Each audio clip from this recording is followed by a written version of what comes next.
3-3, 4-4 साल पढ़ने के बाद या लोग पास होते हैं या उसके बाद भी पास नहीं होते। वजह यही होती है कि यार बी स्मार्ट, ठीक है। हार्ड वर्क तो यही भी है कि आप 12-12 घंटे एक लेक्चर पर लगा रहे हो, ये हार्ड वर्क है। लेकिन इसके बाद भी आप स्मार्ट वर्क पे ना जाओ तो ये तो बड़ी बदकिस्मती की बात है, ठीक है। अब आते हैं बायलैटरल, अब आते हैं कि मतलब इंटरनेशनल लेवल पर तो एफर्ट्स हो गए, ठीक है। आपके पास मतलब रिप्रेजेंटेटिव के लेवल पर भी हो गए सारे, ये मतलब हमने वो ऑप्शंस एग्जॉस्ट कर लिए।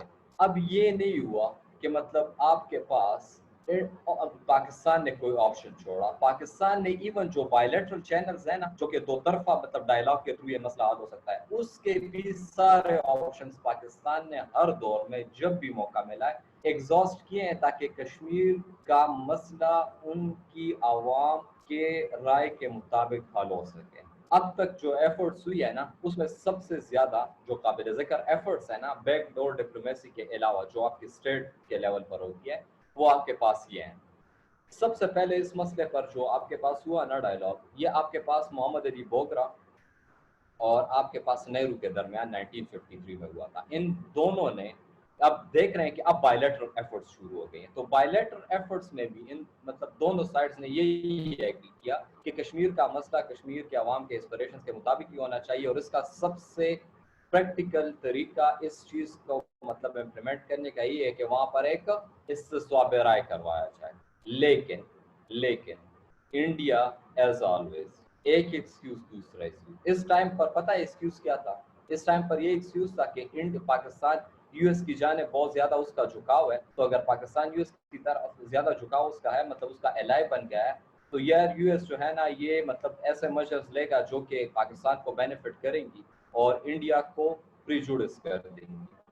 तो उन्होंने ये इस किस्म का मतलब पॉइंटलेस आपके पास वो एक्सक्यूज बना के ये चीज कर दी, ठीक है। जिस पर यूएन की मतलब डिफरेंट लोगों की राय यही आई थी कि it has nothing to do with the issue of Kashmir.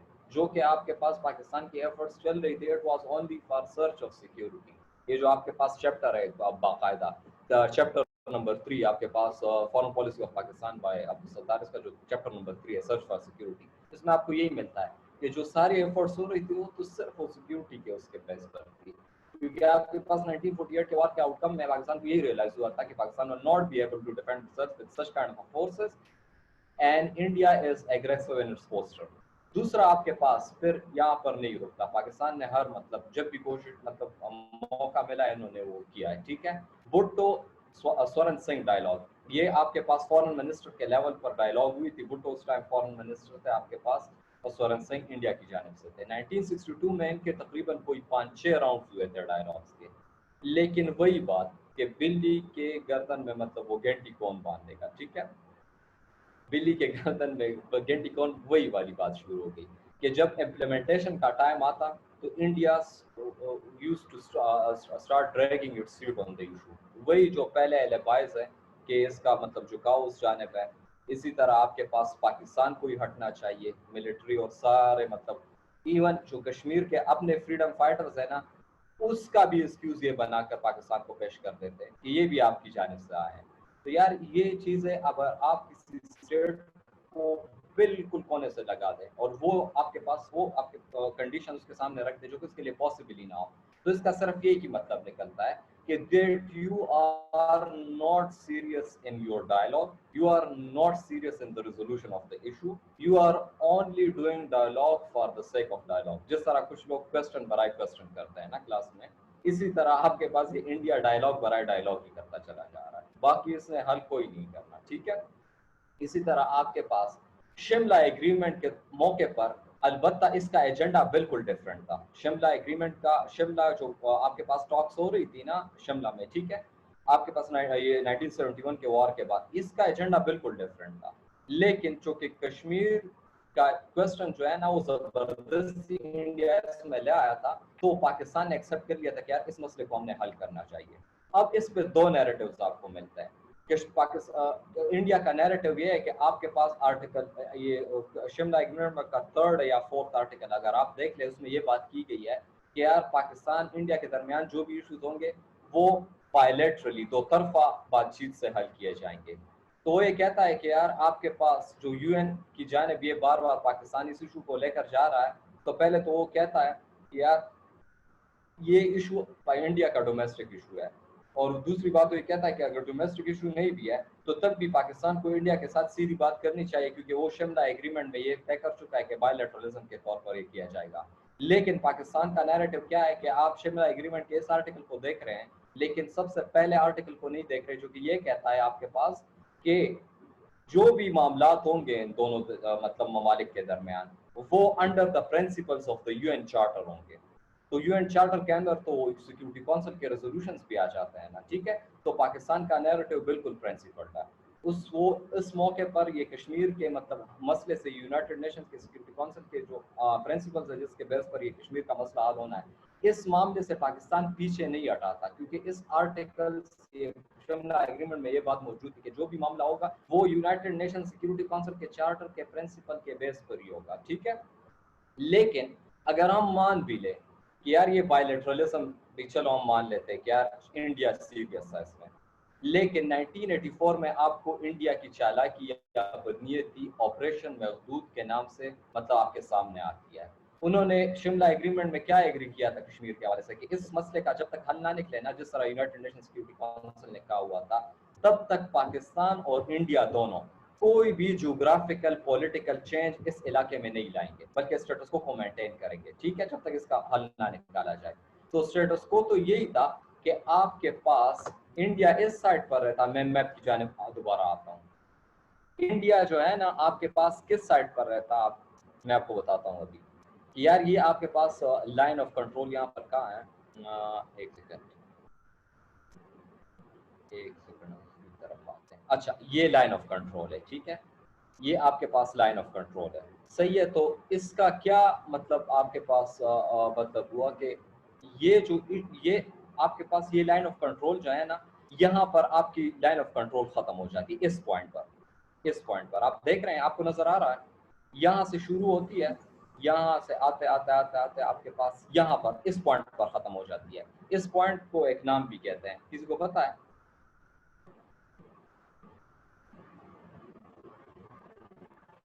यार आप सब ने पाकिस्तान फॉरेन पॉलिसी की बुक तो पढ़ी होगी, इसमें इसका नाम बताया गया है, किसी एजेंट में एक पॉइंट है। क्या क्या क्या एनीवन, किसी को पता है? तभी मैं आपको कहता हूँ कि यार आप ये सेलेक्टेड बुक्स ही पढ़ लें, लेकिन जरा गौर से पढ़ लें, आपके सारे मसले हल हो जाएंगे। और ये इवन टॉपर्स भी यही करते हैं, मैक्सिमम 2 बुक्स एक सब्जेक्ट के हवाले से पढ़ते हैं। क्या है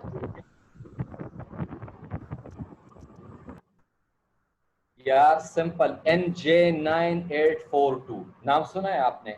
ये इसका कोऑर्डिनेट है NJ9842, जो कि आपके पास चैप्टर भी मैं बता देता हूँ, ये जो issues between Pakistan and India, आपके पास कोई 5वां या 6वां चैप्टर है, उसके सब पार्ट है आपके पास फॉरेन पॉलिसी ऑफ पाकिस्तान, उसमें ये नाम दिया गया है। तो आपके पास क्या होना चाहिए था कि यार इस लाइन को तो सीधा जाना चाहिए था ना, ऐसे चाहिए तो ये था कि ये लाइन सीधी चली जाती, सही है। ऑब्वियस सी बात है, यहाँ पर फोर्सेस रुक गई थी, यहाँ पर आपके पास पूरी बर्फ है, ये सियाचिन का ग्लेशियर है ना, यहाँ पर पूरी बर्फ है। तो यार ये लाइन जो है ना आपके पास जो भी है, तो ये लाइन सीधी जानी चाहिए थी इस पॉइंट तक। तो पता है इंडिया ने क्या कर दिया, मैं इसको जरा वो और भी कोई चीज मेरे सामने हो, ठीक है, समझ आ रही है आप लोगों को? इस लाइन को सीधा जाना चाहिए था, ठीक है। और ऑब्वियस सी बात है, इस पर मतलब डायरेक्ट लीन की बात नहीं हुई थी, लेकिन चूंकि ये LOC जो है लाइन ऑफ कंट्रोल, या पहले 19 शिमला एग्रीमेंट के से पहले इसको सीज फायर लाइन कहा करते थे, तो ये लाइन नेचुरली इस तरह सीधी जानी चाहिए, ठीक है, जिस तरह आपके पास ये लाइन सीधी चली आ रही है। इंडिया ने क्या किया कि 1984 में ऑपरेशन महदूद के जरिए यहाँ पर फोर्सेस मतलब डिप्लॉय कर दी।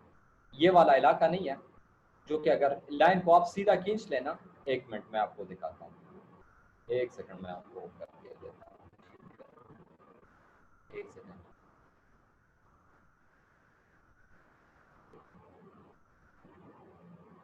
सर हमें समझ आ रही है। नहीं यार, आपको समझ मुझे पल्स का पता चलता है कि किसको समझ आ रही है किसको नहीं, ठीक है।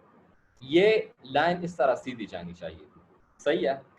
लेकिन इंडिया ने 1984 में क्या किया कि यहाँ पर अपनी फोर्सेस डिप्लॉय कर दी। ये एरो की इस साइड आप देख रहे हैं जहाँ पर ये आपके पास वो निशान नजर आ रहा है माउस, यहाँ पर यस इंडिया ने सर। अपनी फोर्सेस एंटर कर दी। तो यहाँ पर इंडिया ने फिर क्या साबित किया पाकिस्तान को कि it is not even serious in the declaration that it had made in the Shimla agreement. पता चल रहा है आपको अभी?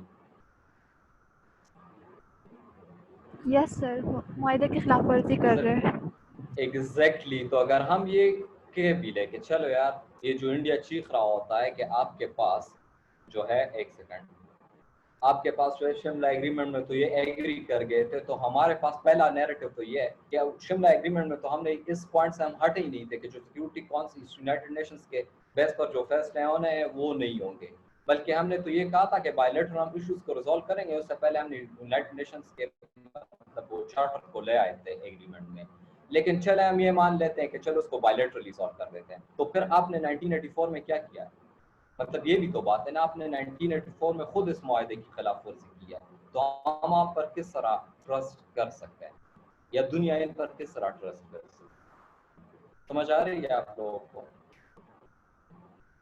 Yes sir.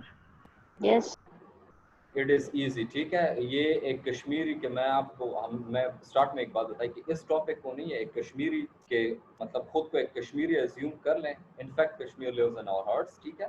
और इसको इस तरह मतलब इस केस को डेवलप बिल्ड करें ना, ताकि आपके सामने जो भी बंदा जिस भी बैकग्राउंड का बैठा हो तो आप with facts and figures and with arguments उसको प्रूव कर सकते हो कि ये इशू क्या है, पाकिस्तान क्या कर रहा है और इसका फ्यूचर क्या निकलेगा और इंडिया ने अब तक क्या किया है। अब यहाँ पर एफर्ट्स पाकिस्तान फिर भी नहीं, वो मतलब फिर भी हिम्मत नहीं हारता, क्योंकि वो तो स्टार्ट ही दिन से चाहता कि इस मसले का हल निकले, ठीक है। आपके पास कंपोजिट डायलॉग शुरू होते हैं फॉरेन सेक्रेटरीज के लेवल पर, ठीक है। इस कंपोजिट डायलॉग में वही जो इस बंदे ने बुक लिखी है, फॉरेन सेक्रेटरी था उस टाइम का पाकिस्तान में, ये क्या है आपके पास अब्दुल सत्तार। कंपोजिट डायलॉग में क्या था आपके ख्याल में 1997 1998 में जो मैकेनिज्म बायलैटरल टॉक्स का आपके पास इंडिया और पाकिस्तान के दरमियान वो डेवलप हुआ था ना, ठीक है, उसको कंपोजिट डायलॉग का नाम कहते हैं। जब भी आप पाकिस्तान और इंडिया के रिलेशंस को करेंगे ना, तो इन नामों को आप वो लिखेंगे, इस तरह नहीं करें कि हमें बातचीत करनी चाहिए, वो मैट्रिक 8 लेवल वाली बातें नहीं लिखेंगे। आपने इन स्पेसिफिक मतलब डायलॉग्स को मेंशन करके उसका क्रक्स बताना है और उसका रिजल्ट बता देना है कि क्या निकला, ठीक है। तो कंपोजिट डायलॉग में कंपोजिट डायलॉग को कंपोजिट डायलॉग क्यों कहते हैं आपके ख्याल में? सर, क्योंकि सिर्फ इसमें एक इशू नहीं डिस्कस होता, बल्कि इसमें बहुत सारे और भी मतलब वो होते हैं आपके ख्याल कि में हम इसमें कौन कौन से इश्यूज थे? आप लोगों ने वो बुक पढ़ी है ना, मैं आपको ट्रेड वगैरह ट्रेड वगैरह और कोई ट्रेन का मुआवजा तक नहीं, वो भी मतलब बहुत सारा कुछ इसमें हुआ था। सिर्फ पानी का कश्मीर इशू मसला। पे बात और तालिबान पे बात नहीं हुई थी, और भी मतलब बहुत सारी चीजें तालिबान इसमें पे डिस्कस बात हुई। नहीं हुई थी? मतलब वो हम तालिबान पे का तो तो सर वो जिक्र ही नहीं आया। इट इज टेररिज्म का सर हम पे ही वो करते थे ना, और हम इन पे कश्मीर का वो डालते थे। तो ये सर हमने अब्दुल सत्तार बुक में पढ़ा है सर। अब सत्तार बुक में आपने पढ़ा, इसलिए मैं आपको बता रहा होता हूँ कि ये आप जो चीज़ें कवर हो रही है ना, सच उसको प्रिंट करके उस पर एडिशनल पॉइंट्स लिखा करो। आपकी जो बुक्स है ना उसको दोबारा दोबारा रिवाइज किया करें। आपने पढ़ी है एक दफ़ा, किसी को भी याद नहीं रहता। इसलिए मैं आपको कहता हूँ कि अपना टाइम बचा के ना आप अपना टाइम फिर सही यूटिलाइज भी करें, ठीक है। उसमें आपके पास 9-10 पॉइंट्स आ जाते हैं, ठीक है। उसमें आपके पास सर क्रीक का इशू है सबसे पहला। इसमें कंपोजिट डायलॉग में जो पॉइंट है ना वो कश्मीर का है, ठीक है।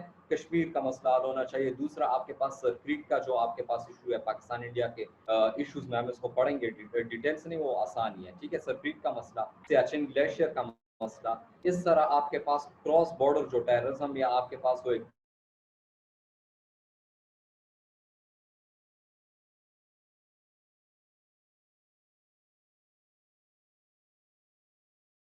ठीक है। इसको स्टार्ट करते हैं। सॉरी यार ये लाइट आती जाती रहती है तो वाईफाई ऑफ हो जाता है। हाँ जी, तो हम कंपोजिट डायलॉग करते हैं, ठीक है। सो कंपोजिट डायलॉग को कंपोजिट डायलॉग इसलिए कहते हैं क्योंकि इसमें आपके पास पाकिस्तान और इंडिया के दरमियान जो भी आउटस्टैंडिंग इश्यूज हैं, चाहे वो कश्मीर का हो, चाहे सर क्रीक का हो, चाहे आपके पास सियाचिन ग्लेशियर का हो, चाहे आपके पास वाटर का इशू हो, चाहे आपके पास cross border terrorism, cross border जो इलीगल ट्रेड होती है, इन चीज़ों का हो, या आपके पास ट्रेड के लेवल के बढ़ाने का हो, ठीक है। या आपके पास वो बाकी मामला के हवाले से सिक्योरिटी के रिलेटेड, ठीक है, वो आपको पास 8 9 10 पॉइंट्स है तकरीबन, ये आपको मिल जाएंगे।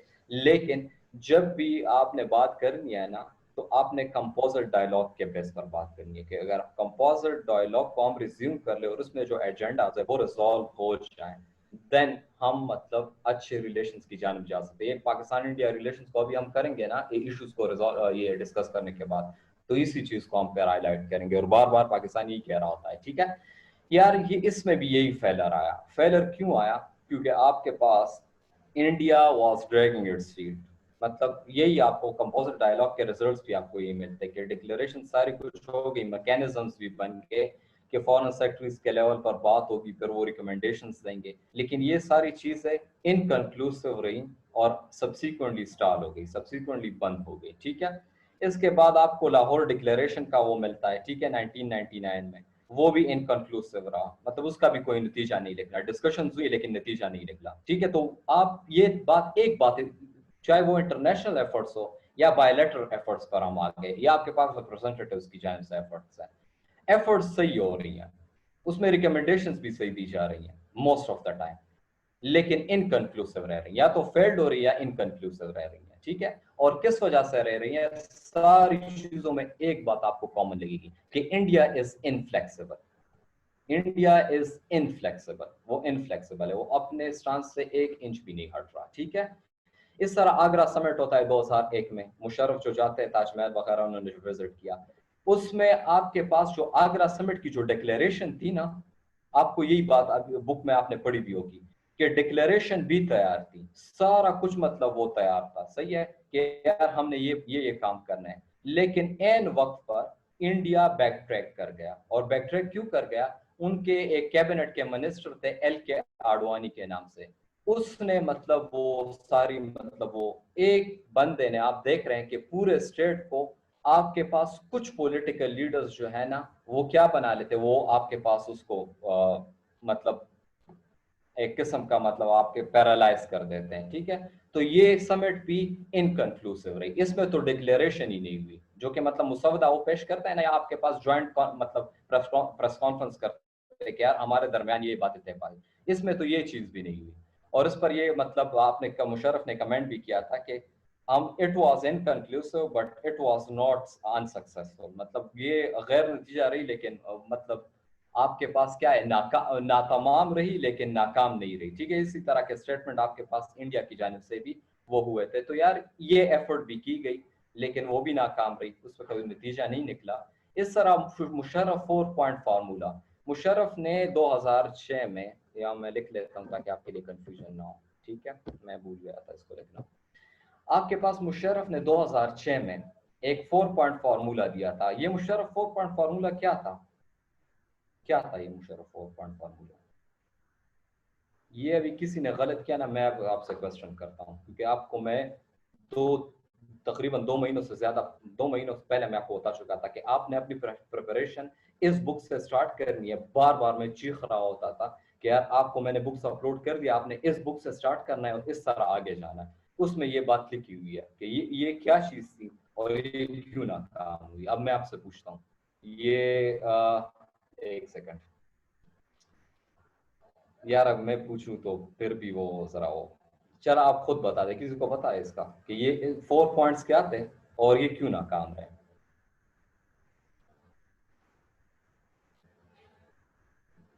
क्या था इसमें? आप में से कुछ लोगों ने वो कह रहे हैं कि हमने 10-10 दफा रिवीजन की है ना, तो क्या था इसमें?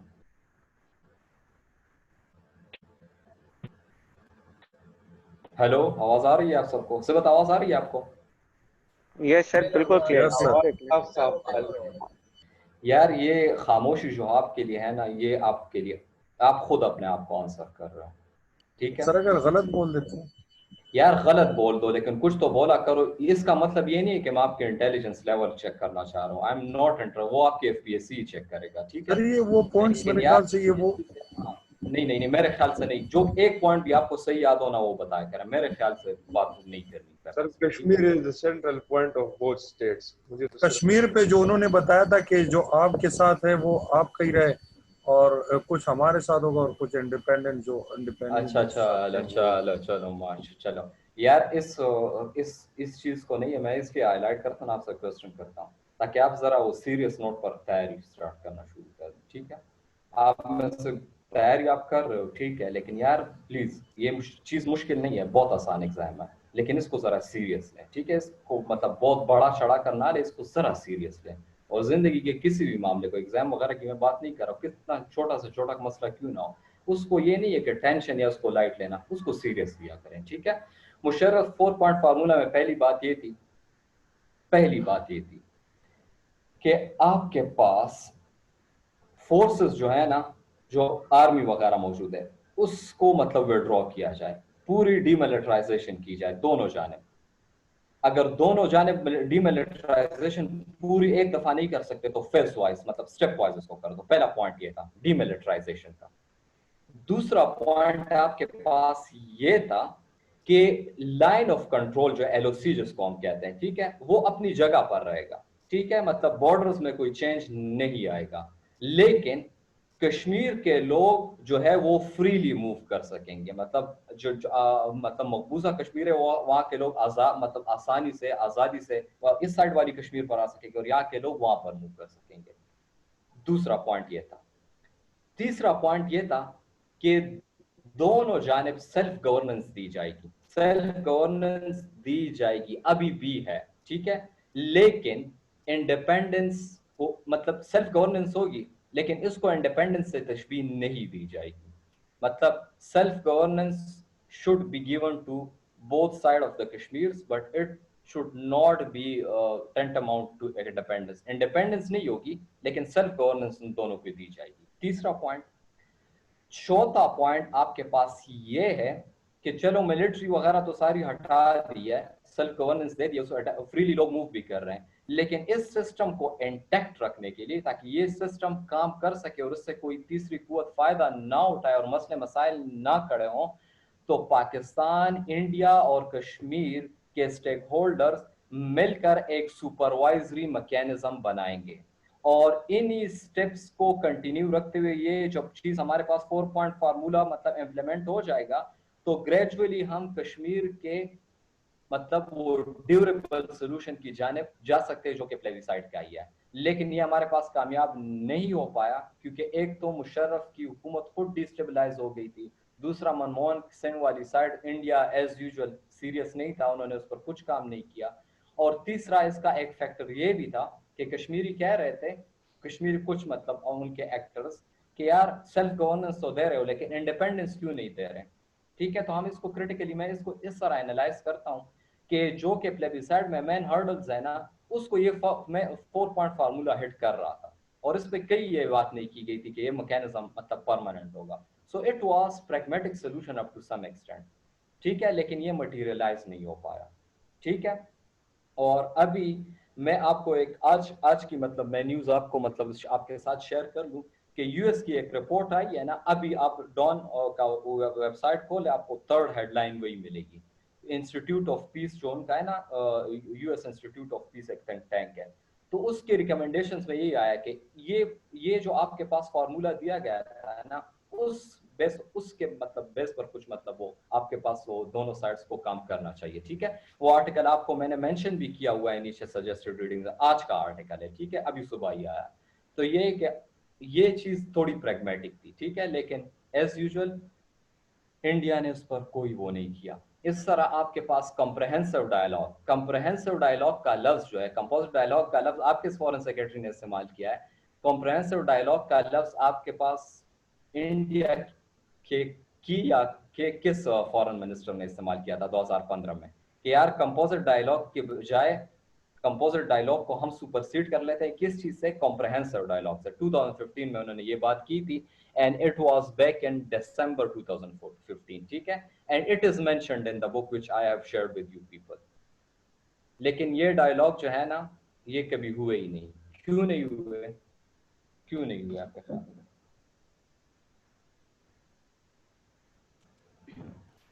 पठानकोट और उरी अटैक जो हुआ था, एग्जैक्टली ये आपके पास हार्ट ऑफ एशिया जो कॉन्फ्रेंस थी ना, उसमें सुषमा स्वराज आई थी, उसके मौके पर उन्होंने कहा था कि अब हम कॉम्प्रहेंसिव डायलॉग की जानिब जाएंगे, वही पॉइंट्स उसमें होंगे लेकिन सिर्फ नाम तब्दील कर दिया गया है, वही पॉइंट्स जो कंपोजिट डायलॉग में थे। आपके पास दिसंबर वगैरह में वो 2015 में मोदी यहाँ पर स्टॉप और करता है, लेकिन जैसे ही वो जाता है वहां पर फिर क्या हो जाता है, जैसे ही हम इस जानिब बढ़ रहे थे पठानकोट एंड उरी अटैक्स हो जाते हैं and the rest is history. तब से हमारे पास बायलैटरल जो डायलॉग्स है ना वो स्टॉप है, अभी तक इस पॉइंट से हम आगे नहीं गए। इसके बाद आपके पास इंडिया और पाकिस्तान के दरमियान जो डायलॉग है ना वो स्टॉप है। पाकिस्तान बार बार कोशिश कर रहा है बट इंडिया यही कहता है कि आप पहले टेररिज्म बंद करो फिर हम डायलॉग करते हैं। पाकिस्तान ये कहता है कि आप हमें टेररिज्म की हमारी सॉइल से सबूत दो ताकि हम एक्शन लें, वो सबूत आपके पास पाकिस्तान से शेयर नहीं करते, और जो शेयर करते भी वो इनकन्क्लूसिव होता है, ठीक है। सो यहाँ पर बायलैटरल एफर्ट्स की कहानी भी यहाँ पर आपके पास अब तक यही है कि एफर्ट्स पाकिस्तान की जानिब से पूरे हुए हैं, लेकिन या तो इंडिया सीरियस नहीं रहा है, या आपके पास एग्रीमेंट करके उससे मुकर गया है, या एग्रीमेंट मतलब के लिए उसने बातचीत तो किया है लेकिन एग्रीमेंट पर ही नहीं पहुंच पाए हैं, ठीक है। और या आपके पास जो पहले से डायलॉग हो रहे थे उसको स्टॉल कर दिया है, और जो नए डायलॉग्स वो रिकमेंड कर रहे थे वो कभी हुए ही नहीं। Is it clear? तो कश्मीर का मसला अभी तक हमारे पास टंगा हुआ है। 1 मिनट बाकी है, हम 10 मिनट्स की ब्रेक लेंगे फिर उसको कंटिन्यू करेंगे। एक्सक्यूज जिससे बता आपका जो क्वेश्चन कर ये कॉन्फिडेंस बिल्डिंग मेजर्स को थोड़ा सा बता दें 1 मिनट में। कॉन्फिडेंस बिल्डिंग मेजर्स यही है ना